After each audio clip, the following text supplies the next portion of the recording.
고린도전서 강의 26번째 시간입니다. 하나님의 영광을 위해서 살아가는 삶이라는 제목의 말씀을 가지고 오늘 함께 은혜 받기를 원합니다. 지금까지 계속해서 8장과 9장, 10장에 이어오면서 조금 지겨울 정도로 계속해서 한 주제를 가지고 우리는 이야기를 하고 있습니다. 그 주제가 무엇이냐면 우리가 고린도전서 8장 1절에 보았던 질문이었습니다. 우상에게 바쳐줬던 고기를 먹는 문제, 그것을 가지고 지금까지 바울이 이야기를 가지고 오고 있습니다. 오늘 본문에 와서 이제 비로소 바울이 결론적으로 말씀의 결론을 내리고 있는데요. 바울은 이 우상에 바쳐줬던 고기를 먹는 문제, 먹어도 되느냐 그렇지 않느냐, 이 문제에 대해서 영적인 문제를 파헤침으로써 신앙인이 마땅히 가져야 할 마음의 자세, 그리고 어떤 삶을 살아가야 하는가라는 것에 대한 이야기를 밝혀내고 있습니다. 바울은 고린도전서 11장 1절을 통하여서 신앙인이 마땅히 가져야 할 마음이 무엇인가를 결론적으로 11장 1절에 말씀하고 있습니다. 그 말씀이 무엇입니까? 우리가 함께 봉독해 볼까요? 시작! 내가 그리스도를 본받는 자 된 것 같이 너희도 나를 본받는 자가 되라. 여기서 바울이 우리에게 이야기하고 고린도 교인들에게 이야기한 것이 너희가 나를 본받는 자 되라.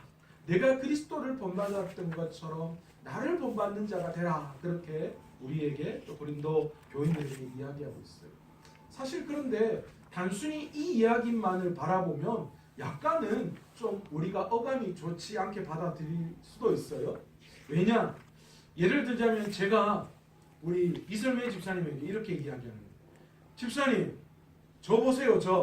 제가 그리스도인답게 살아가는 것처럼 집사님이 저처럼 그렇게 살아가셔야 됩니다. 이렇게 이야기하면 집사님 마음이 어떠시겠어요? 아멘 아시겠어요? 우리 교회 성도님들은 소통을 잘해가지고 만약에 누가 저한테 그런 이야기하면 저는 그러겠어요. 겉으로는 표현 못하겠죠. 속으로 니나 잘해. 니는 똑바로 살아라. 니는 얼마나 똑바로 사는데. 아마 그런 생각을 가질 수도 있을 것 같아요. 그러니까 오늘 바울이요, 오늘 고린도 성도들에게, 고린도 교회 성도들에게 이렇게 이야기하는 걸 고린도 교회 성도들이 그냥 있는 그대로 받아들이고 그렇게 생각할 수도 있지 않겠어요? 내가 그리스도를 본받은 것처럼 너희도 나 본받아. 너도 내처럼 똑바로 살아야 돼. 그렇게 이야기하는 거예요. 물론 바울 입장에서 바울이 고린도 교회를 세웠고 그렇기 때문에 영적인 사도로서 충분히 그렇게 이야기할 수도 있는데, 사실은 오늘 여기에서 본받는 자가 되라 라는 뜻이 조금 우리가 생각하는 것보다 조금 다른 뜻이 있다라는 거죠. 오늘 본문에 이 본받는 자가 되라 라는 이 말이 원어로 해석을 하면 본뜨다, 흉내내다 이런 뜻이에요. 그러니까 바울이 이야기하는 거, 내가 그리스도를 본받았다 라는 건 본떴다, 내가 그리스도인답게 그리스도처럼 행동한다, 흉내낸다 이런 뜻이거든요. 그런데 이 이야기는 단순히 바울이 그리스도를 본받았다라는 것으로 그의 삶을 표현하는 것이 아니라 고대 그리스 시대에는요, 조각품들이 되게 유명했잖아요. 그래서 이 본받다, 흉내내다 이 뜻이 다른 말로 그리스도의 삶을 본떠서 똑같이 되어진다라는 그 의미를 가지고 있다라는 거예요. 똑같이 된다, 똑같은 형상을 가진다, 그런 의미가 바로 오늘 본받는 자다라는 이야기다라는 거예요. 그런데 사실은 이게 썩 우리한테 와닿지 못해요, 뜻이. 그래서 제가 도대체 이 뜻이 어떤 건가라는 것들을 조금 정리하면서 봤는데, 여러분 3.1교회 송태근 목사님 아시죠? 그 목사님이 오늘 본문을 설교하면서 그런 이야기를 하더라고요. 오늘 본문이 이야기하는 이 사도 바울이 오늘 본받는 자가 된다라는 이 본받다라는 뜻은 다른 말로 이야기하면 나를 기준으로 삼아라 라는 그런 이야기가 포함되어져 있다라는 거예요. 그러니까 바울이 여기에서 이야기하는 본받는다라는 말은 날 기준으로 삼아야 된다. 그래서 내 뒤에 나를 본받아서 나처럼 이렇게 기준이 되어서 차례차례 이렇게 모든 체계들을 만들어 가야 된다라는 거죠. 요즘은 이런 일들 잘 없던데 저 때만 해도 체육 시간에요. 나가면 체육 선생님이 뭐라 그랬냐면 자, 너 기준 이렇게 이야기하죠. 자, 너 기준에서 좌우로 펼쳐 아니면 운동 대형으로 펼쳐 이러잖아요. 그럼 우리가 어떻게 합니까? 기준은 기준 그러고 좌우로 그냥 애들이 막 뛰면서 팔 간격을 해서 뭐 체조 준비를 하든지 그렇게 하죠. 그때 기준이 뭐 하는 역할을 해요? 딱 서서 모든 것의 기준, 말 그대로 모든 것의 중심의 역할을 하는 거죠. 모든 형태는 어떻게 됩니까? 이 기준에 의해서 이루어지는 거예요. 기준이 빼딱하게 돌아가면 어떻게 됩니까? 모든 대형도 옆으로 틀어서 거기에 맞춰서 쫙 되어지는 거죠. 오늘 바울이 나를 본받으라 라고 말하는 게 그 이야기를 하는 거예요. 내가 기준점이 되겠다. 내가 너희들의 삶의 그리스도의 삶의 기준점이 되겠다. 그러니까 너희도 이제 앞으로 내 뒤에 나를 기준점으로 해서 뭐 한다는 거예요? 내 뒤에 기준하고 쫙 대형을 펼치듯이 너희가 차례차례 내 뒤에서 기준점이 되어라 라고 하는 그런 말이다라는 것입니다. 자, 그렇다면 바울이 우상 제물을 먹는 문제를 포함해서 신앙인이 가져야 할 삶의 기본적인 원칙, 그것을 무엇으로 풀어내고 있는가? 바울이 생각하는 이 기준, 그리스도인으로서 살아가는 삶의 기준이 어떠해야 하는가라는 것을 설명하기 위해서 바울이 무엇이라고 이야기하냐면 오늘 본문에 보시면 23절에 뭐라고 이야기합니까? 모든 것이 가하나 모든 것이 유익한 것이 아니다 라고 이야기합니다.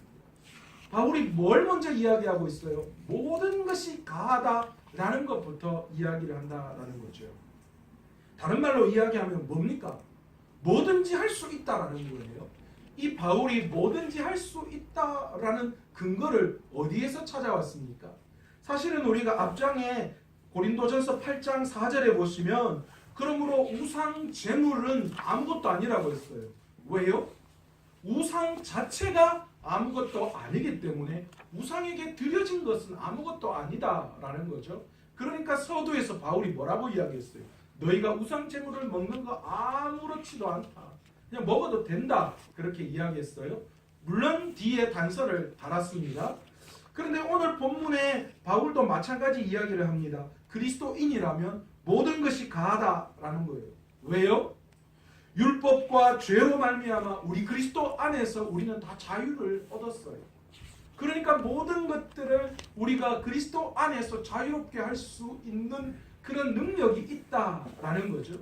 심지어 이 우상 제물을 먹는 문제도 마찬가지예요.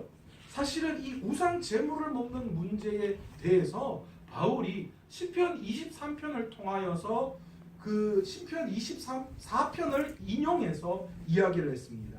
시편 24편이 뭘 이야기하느냐? 땅과 거기에 충만한 것과 세계가 그 가운데에 사는 자들은 다 여호와의 것이로다. 그러니까 뭐 한 거예요? 다 하나님의 것이기 때문에 그렇기 때문에 그 안에서 모든 것들을 자유롭게 하고 먹고 누릴 능력이 그들에게 있다라는 거예요. 그러니까 바울이 바로 그것을 기준으로 해서 모든 것은 자유롭게 할 수 있다라고 그렇게 이야기합니다. 그러면서 뒤에 뭐라고 이야기합니까? 23절에 그러나 모든 것이 가하나 뭐요? 모든 것이 유익한 것이 아니요 모든 것이 가하나 모든 것이 덕을 세우는 것은 아니다. 그렇게 이야기합니다. 조금 애매모호하게 또 이야기를 하기 시작합니다. 다 할 수 있고 다 먹을 수 있지만 그러나 모든 것이 유익을 주는 것은 아니다. 그렇게 이야기합니다. 모든 것들을 가능하지만 모든 것들을 할 수 있는 그런 능력과 자유가 우리들에게 있지만 그러나 모든 것이 뭐 한다는 거예요? 우리가 행동하는 모든 것이 덕을 세우지는 못한다. 그렇게 이야기합니다. 자, 여기에서 덕을 세운다라고 이야기하는 이 덕이라는 단어에 우리는 집중할 필요가 있습니다. 여러분, 덕을 세운다. 여기에서 덕이 무엇일까요? 여기에 덕이 무엇일까요? 또 제가 질문하려고 그러면 뒤에서 이렇게 하죠. 제가 말씀드리겠습니다. 여기에서 말하는 덕은 뭡니까? 남에게 유익을 주는 거죠. 앞에 뭐라고 이야기합니까? 모든 것이 유익을 주는 것이 아니다. 그렇게 이야기하잖아요. 그러니까 여기에서 말하는 덕을 세운다라는 이 덕은 남에게 유익을 주는 것을 이야기합니다. 더 쉽게 이야기하자면 여기 이 성경에서 바울이 이야기하는 모든 것이 덕을 세우는 것이 아니다라고 이야기할 때 이 덕은 바울이 뒤에서 우리가 이야기했던 바울이 말하고 싶은 주제 뭐요? 나를 본받는 자가 되라. 너희도 나를 본받는 자가 되라 라고 말했던 것처럼 이 덕은 모든 것의 기준이 되어지는 것을 이야기한다라는 거죠. 그러니까 우리가 이 땅을 살아가는 그리스도인이 뭐 해야 된다고요? 우리가 그리스도를 본받는 삶을 그리스도를 바울이 기준이 되었던 것처럼 우리가 그 기준대로 살아가야 하는데 우리가 자유롭게 모든 것을 한다고 해서 모든 것에 뭐가 되어질 수 없다라는 거예요.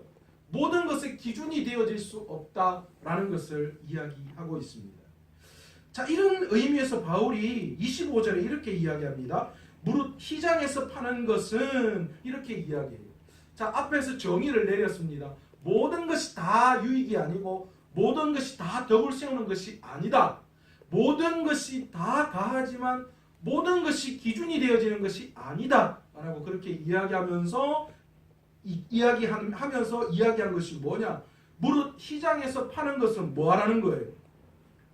모든 것을 다 먹어도 된다. 그렇게 이야기하는 거예요. 오늘 본문에 나오는 시장에서 파는 건 뭘 이야기하는 겁니까? 거의 대부분이 우상에게 드려진 재물을 이야기하는 거예요. 그러니까 이런 것들은 모든 것 다 먹어도 된다라는 거예요. 양심을 위해서 묻지 말고 먹어라. 저는 이 구절 읽으면서 TV 광고가 생각납니다. 묻지도 말고 따지지도 말고 하는 그 누굽니까? 그 연세 드신 탤런트가 묻지도 말고 따지지도 말고 이러는데 묻지도 말고 따지지도 말고 그냥 먹으라는 거예요. 먹을 수 있다. 그렇게 이야기합니다. 예전에 어떤 분이 저에게 이런 질문을 하신 적이 있습니다. 목사님, 그런데요, 제가 저희 집안이 예수 믿는 집안이 아니어서 그래서 혼자 신앙생활을 하면서 신앙을 지켜가는데 어쩔 수 없이 집안에 제사라든지 이런 것들은 참석하게 됩니다. 그런데 참석할 때에 뭐 이렇게 절을 하고 이런 것들은 이제 내가 그리스도인인 거 알고 빼주는데 그래서 내가 서서 기도는 하는데 문제는 목사님 거기에서 식사를 하게 되어지는데 그런데 거기에서 먹는 그 음식을 어떻게 해야 됩니까? 그냥 나는 교회 다니니까 안 먹겠다고 그렇게 이야기합니까? 아니면 먹어야 됩니까? 그런데 먹는다라고 했을 때 어떻게 되는 거예요? 어쨌든 제사상에 드려진 음식인데 그리스도인으로서 그것을 먹는 게 과연 올바른 건가? 라는 그런 질문을 했습니다. 여러분은 어떻게 이 질문에 대답하시겠습니까? 빨리 이렇게 하세요. 예. 대부분 자기의 기준도 있겠지만 어떤 목사님이 그런 이야기를 하시더라고요. 뭐 그게 힘드노? 제사상에 올려진 것 말고 안 올려진 거는 괜찮지 않나? 그러니까 제사상에 올려진 것만 안 먹고 나머지는 그냥 안 올려졌으니까 그냥 그거는 먹어도 된다. 양심상 먹어도 상관없다. 여러분의 기준도 그렇습니까? 저는 그렇게 생각하지 않습니다. 저는 아무런 의미가 없다고 생각해요. 제사상에 올리면 어떻고 아니면 어떻습니까? 뭐 무당이 구텐 거 뭐 예를 들자면 이사 왔다고 그 뭡니까 떡 돌리는 거 이런 것도 어떻게 보면 사실은 그게 이 기독교적인 배경은 아니에요. 그런 것들이 옛날에 뭐 무당 굿하고 하고 나면 그때 굿당에 바쳐진 거 음식 엄청나게 좋은 거잖아요. 근데 배고프니까 산에 던져지고 이런 것들은 애들이 몰래 가서 먹고 그랬다고 하잖아요. 뭐 그래도 천벌 받아서 죽고 그런 거 없더라고요. 아무것도 아니에요. 오늘 바울의 기준으로 이야기하는 그런 거 마음껏 먹어도 상관없다라는 것입니다. 바울의 기준으로 생각하면 27절에 보면 그렇게 이야기하죠. 너희 앞에 차려놓은 것은 무엇이든지 약심을 위하여 묻지 말고 먹어라. 그거 먹어도 상관없다. 그렇게 이야기합니다. 누가 너희에게 이것이 재물이라고 말하거든 알게 한 자와 그 양심을 위하여 먹지 마라. 그런데 28절에 또 말도 안 되는 이야기합니다. 앞에서 먹어라, 실컷 자유롭게 먹어라 이야기하면서 28절에 뭐라고 이야기합니까? 뭐라고 이야기합니까? 만약에 누군가가 이것이 재물이다라고 이야기한다면 그러면 또 먹지 마라. 바울은 이랬다가 저랬다가 왔다 갔다가 그런 겁니까? 그런데 여기서 우리가 고린도 교회의 이 당시 성도들의 처해 있는 상황을 좀 이해해 볼 필요가 있습니다. 고린도 지역은 어떤 지역이라고 했습니까? 항구 도시입니다. 항구 도시인 특성상 그 당시에 이방 신들, 우상들이 너무나도 많은 도시였습니다. 그러니까 자연적으로 그곳에 생겨난 고린도 교회는 고린도 교회 성도들 안에 당연히 이 우상에 대한 도전이 또 우상에 대한 보이지 않는 익숙함들이 엄청나게 많았다라는 거죠. 바로 그런 상황에 놓여져 있는 바로 그때에 어떻습니까? 고린도 교회 안의 성도들이 우상에 대한 먹는 것에 대해서 예민해질 수밖에 없어요. 그러니까 오늘 바로 그런 배경을 가지고 누가 너희에게 이것이 재물이라고 말하거든 라고 이야기하는 누가 그것이 재물이라고 이야기한 사람이 누구일까요? 사실은 예수 안 믿는 사람이 아니라 고린도 교회 안에 함께 신앙생활했던 성도들을 이야기하는 거예요. 그러니까 그들이 야, 너 이거 예수 믿는 사람이 너 이거 이방 재물인 거 알면서 먹어도 돼? 그렇게 말하면 뭐라고 어떻게 해라고요? 너희 그 양심을 위하여 먹지 마라. 그렇게 이야기를 하고 있습니다. 앞절에 계속 나오는 양심에 대한 이야기를 하는데 이 양심은 바울이 이야기하는 내 양심을 이야기하는 거 아니에요. 자신의 양심을 이야기하는 것이 아니라 누구의 양심요? 다른 타인의 양심을 두고 이야기하는 거예요. 그러니까 바울이 오늘 본문에 이야기하고 싶은 게 무엇입니까? 너희가 모든 것이 가하지만 그 모든 것을 먹고 마실 수 있고 해도 되지만 그러나 양심을 위해서 어떻게 하라는 거예요? 그 양심은 누구의 양심? 타인의 양심을 위해서 그것을 먹지 않을 수 있어야 한다라고 이야기하는 거예요.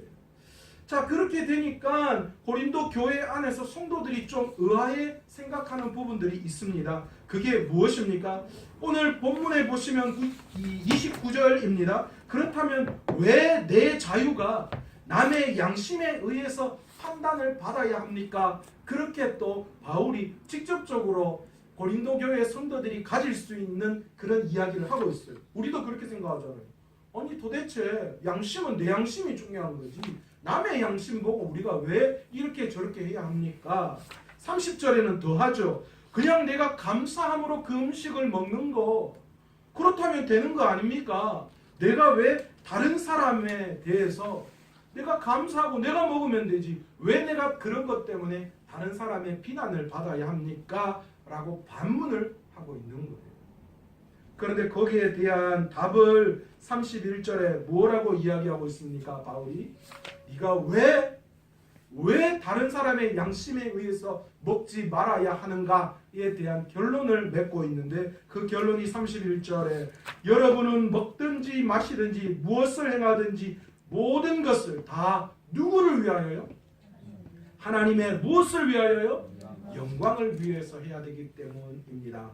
바울이 그렇게 이야기합니다. 모든 것을 할 수 있고 모든 것들이 가하지만 그러나 다른 사람의 양심을 위해서 우리는 그 모든 것들을 하지 않아야 합니다. 왜요?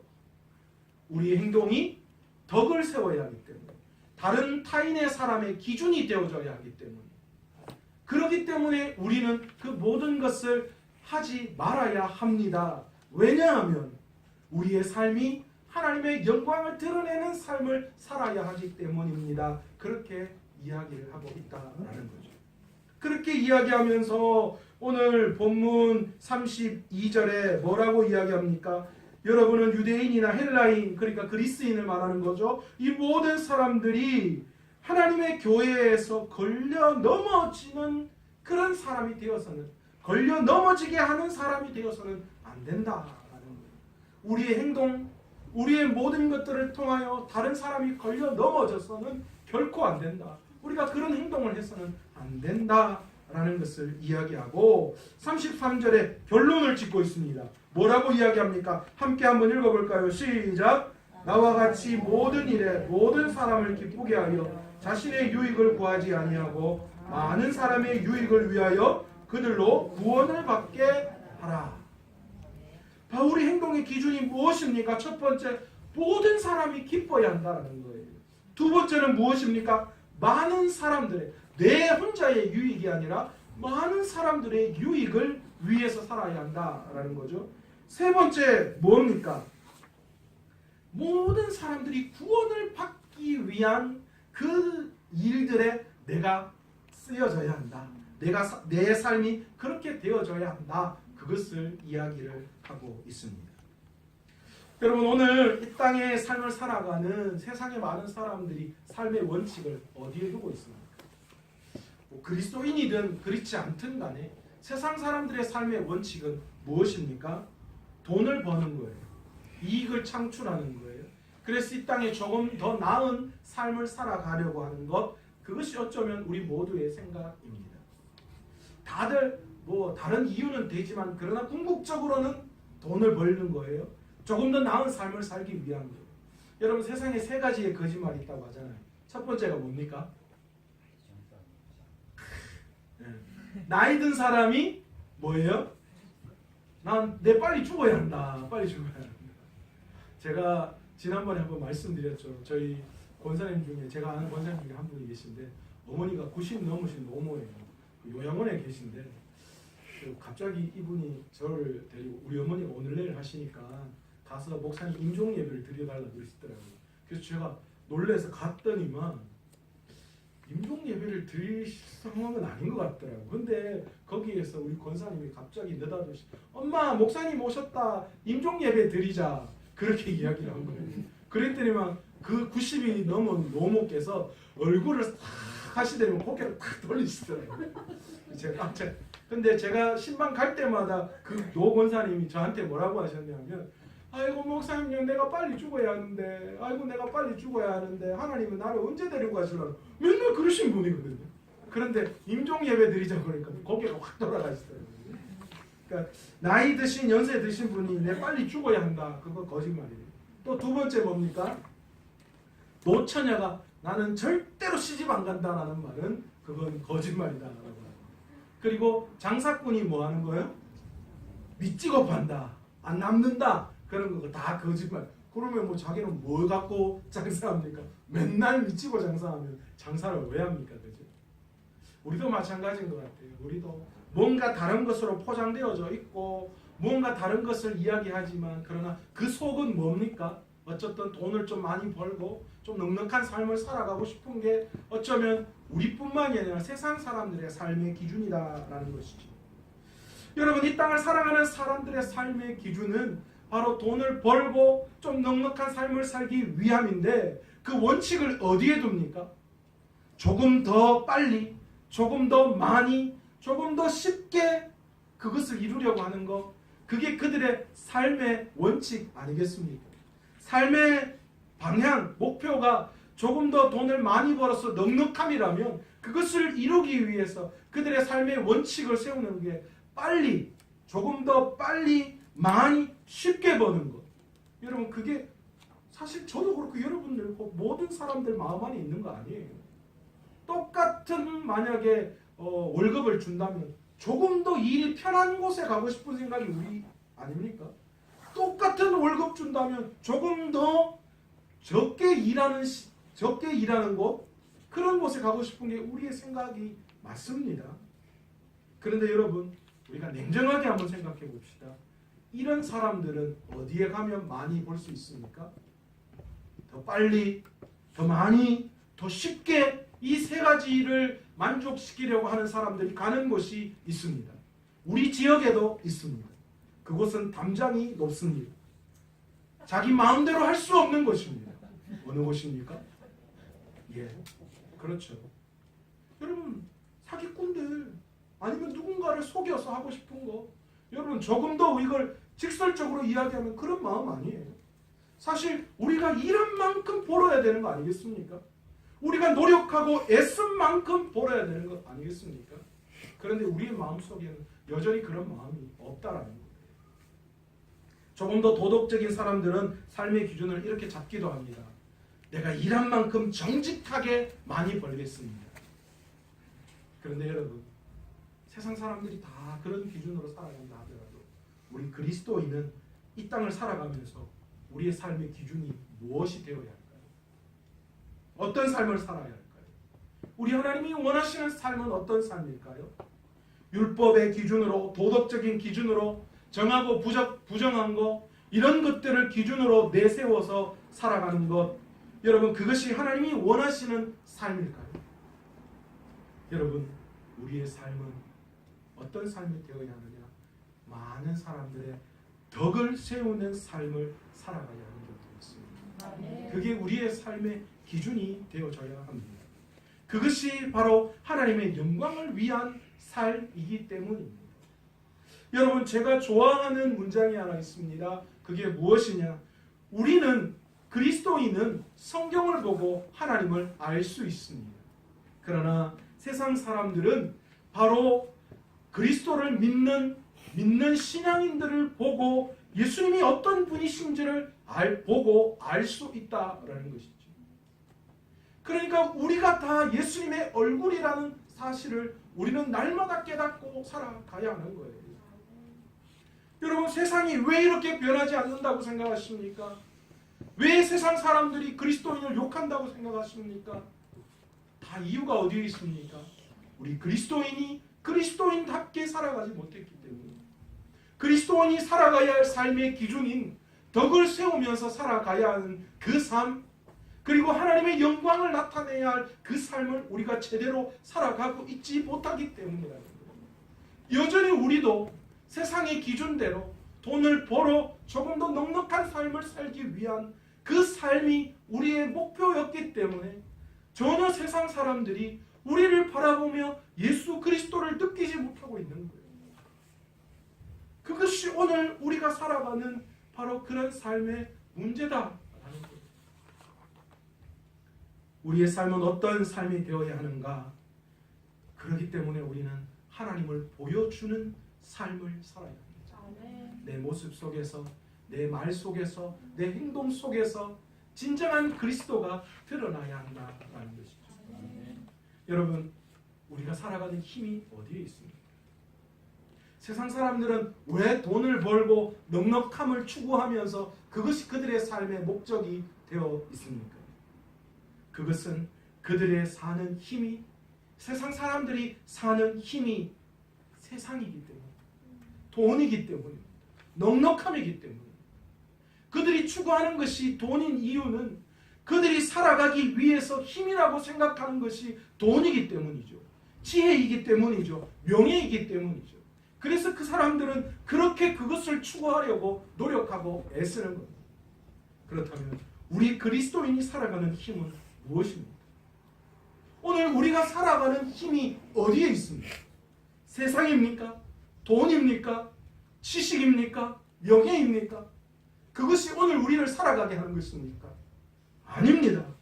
오늘 이 시간 우리를 살아가게 하는 것은, 오늘 이 시간 우리의 힘은 세상이 아니라 무엇이라는 겁니까? 바로 예수 그리스도 그분이라는 거죠. 그러니까 오늘 이 시간 우리에게 필요한 것은 세상이 아니에요. 돈이 아니에요. 명예가 아니에요. 지식이 아닙니다. 무엇입니까? 예수 그리스도라는 거죠. 우리가 날마다 예수 그리스도로 채울 때에, 우리가 날마다 그 예수 그리스도를 나의 힘으로 생각할 때에, 우리가 오늘 바울이 이야기하는 진정한 모든 것이 가하나 모든 것이 유익한 것이 아니고 모든 것이 가하나 모든 것이 덕을 세우는 것이 아니다라고 말했듯이, 우리가 진정한 우리의 삶 속에서 덕을 세우는 삶을 살아갈 수 있게 되어지는 것입니다. 때로는 하나님의 영광을 위해서 세상의 풍족함이 우리에게 주어질 때도 있습니다. 그렇습니다.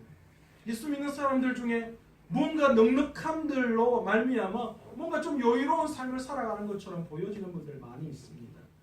그런데 그럴 때는 하나님이 왜 그에게 그렇게 넉넉함을 주시는 겁니까? 하나님의 영광을 드러내어 많은 사람들에게 덕을 세우게 하기 위해서 그렇게 하신 겁니다. 때로는 하나님의 영광을 위해서 세상의 가난함이 우리에게 주어질 때도 있습니다. 그럴 때는 그 속에서 하나님께서 하나님의 영광을 우리의 삶을 통하여 드러내게끔 하시기 위해서 우리에게 가난함도 주신다라는 것을 우리는 인정해야 합니다.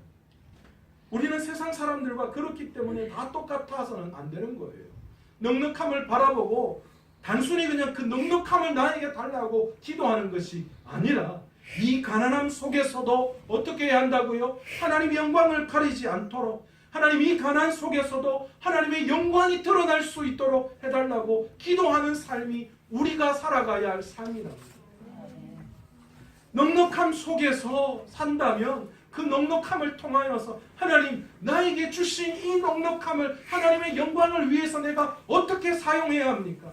단순히 나를 위해서 내 인생을 위해서 누리는 것으로 끝나는 것이 아니라 내 주되는 목적 하나님의 영광을 위해서 나에게 주신 이 넉넉함을 하나님의 영광을 위해 어떻게 살아가는 것이 진정으로 하나님이 기뻐하시는 삶입니까?